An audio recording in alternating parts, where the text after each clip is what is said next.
Bismillahirrahmanirrahim. Assalamualaikum warahmatullahi wabarakatuh. Alhamdulillahi rabbil alamin. Wassalatu wassalamu ala asyrafil anbiya'i wal mursalin, Sayyidina wa maulana wa habibina wa uswatina wa qurrati a'yunina Muhammadin wa ala alihi wa ashabihi wa man tabi'ahum bi ihsanin ila yaumiddin. Subhanaka la ilma lana illa ma 'allamtana innaka antal alimul hakim. Rabbi shrah li sadri wa yassir li amri wa hlul 'uqdatam min lisani yafqahu qawli. Amma ba'd. Para pemirsa Nahnu TV yang dirahmati Allah Subhanahu wa taala, dalam setiap akhir kita berdoa, doa yang pasti kita baca adalah doa yang disebut dengan sapu jagat, yang berbunyi Rabbana atina fid dunya hasanah wa fil akhirati hasanah wa qina adzabannar. Doa tersebut mengandung permohonan kita semuanya agar Allah limpahkan kepada kita kebahagiaan atau hasanah, baik hasanah di dunia maupun hasanah di akhirat. Gerangan pertanyaan berikutnya adalah apa yang bisa melahirkan hasanah atau kebahagiaan. Tentu kebahagiaan itu bukan sekonyong-konyong muncul, bukan tiba-tiba ada, bukan tiba-tiba wujud. Dan tentu sebagaimana Imam Al-Ghazali menjelaskan di dalam kitabnya Kimya'us Sa'adah, bahwa kebahagiaan itu tidak muncul dari hal-hal yang bersifat zahiriyah. Kebahagiaan itu tidak akan datang hanya disebabkan karena hal-hal yang bersifat material. Justru kebahagiaan yang datang dari hal-hal yang bersifat material, keduniawian, itu adalah kebahagiaan yang semu, kebahagiaan yang tidak hakiki atau bukan yang sesungguhnya. Kebahagiaan yang muncul, kebahagiaan yang hakiki adalah kebahagiaan yang muncul dari dalam diri kita. Imam Al-Ghazali di dalam kitabnya tersebut menjelaskan awal mula dari kebahagiaan seseorang adalah mengenal Allah atau ma'rifatullah. Dan beliau mengatakan tidak mungkin orang itu mengenal Allah, tidak mungkin orang itu akan ada pada maqam ma'rifatullah kecuali bima'rifati nafsik, mengetahui dirinya sendiri. Dalam hadis yang sangat terkenal, Nabi Muhammad SAW bersabda, man arafa nafsah arafa rabbah. Orang yang paham, orang yang mengenal dirinya, dialah yang akan mengenal Allah Subhanahu wa ta'ala.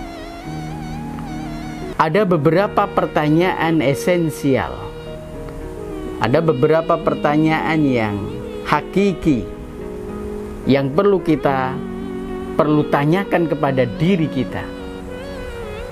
Misalnya, untuk apa Allah menciptakan kita? Apa yang harus kita lakukan setelah Allah menciptakan kita ini? Arah hidup atau orientasi seperti apa yang harus kita lakukan? Itu pertanyaan-pertanyaan reflektif yang jika kita mampu menjawab atas pertanyaan-pertanyaan itu, insya Allah kita akan bisa mendatangkan kebahagiaan yang hakiki, kebahagiaan yang muncul dari dalam diri kita, bukan kebahagiaan yang semu, yang muncul dari materi yang kita miliki, jabatan yang kita sandang, ataupun yang lain.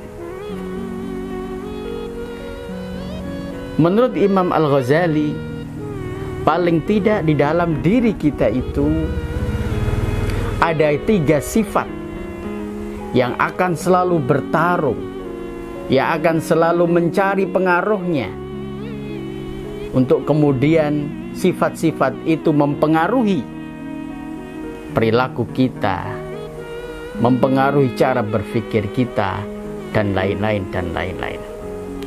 Yang pertama, beliau mengatakan sifatul bahaim, sifat-sifat kebinatangan. Sebagaimana kita ketahui, binatang itu adalah salah satu makhluk Allah Subhanahu wa ta'ala yang memiliki sifat-sifat. Misalnya sifat ingin memusnahkan binatang yang lain, bahkan memakan sesama binatang. Yang ada dalam dirinya bagaimana bisa eksis, bisa hidup di muka bumi ini meskipun dengan cara menghancurkan, dengan cara memakan, dengan cara melawan sesama binatang. Nah, itu juga ada di dalam diri kita. Kita ingin tetap eksis, kita ingin tetap ada, kita bahkan ingin mendapatkan pujian, kita ingin mendapatkan harta yang banyak, bahkan juga kedudukan, tapi dengan cara seperti binatang tadi itu, menghancurkan, memakan, mengadu domba, dan lain-lain dan lain-lain. Lalu yang kedua, sifatus siba, sifat sebagaimana benda-benda yang lain. Apa itu? Benda seperti pohon, seperti tumbuh-tumbuhan, itu punya karakter juga. Misalnya apa? Tumbuh. Misalnya lagi apa? Dia akan bisa hidup dalam lingkungan tertentu. Misalnya seperti rumput, dia akan hidup tatkala mendapatkan siraman air, akan mati tatkala kekeringan. Tumbuhan memiliki karakter, memiliki sifat alamiah. Sama dengan kita, ada orang, ada kalanya orang itu eksis, ada kalanya orang itu survive, tapi survive-nya itu ya karena faktor alamiah. Bisa jadi kesenangan dia, bisa jadi hidup foya-foya karena lingkungannya. Dia sangat mudah terpengaruh oleh lingkungan. Lalu yang ketiga, kata Imam Al-Ghazali, adalah sifatul malaika, sifat-sifat malaikat yang di dalam Al-Quran dijelaskan la ya'sunallaha ma amarahum wa yaf'aluna ma tu'marun. Malaikat itu tidak pernah melakukan pembangkangan atas titah Allah dan selalu akan melakukan apa yang Allah perintahkan. Nah, di dalam diri kita sebetulnya ada sifat itu juga, punya potensi untuk imtithalu awamirillah, melaksanakan perintah-perintah Allah, wajtinabu nawahi,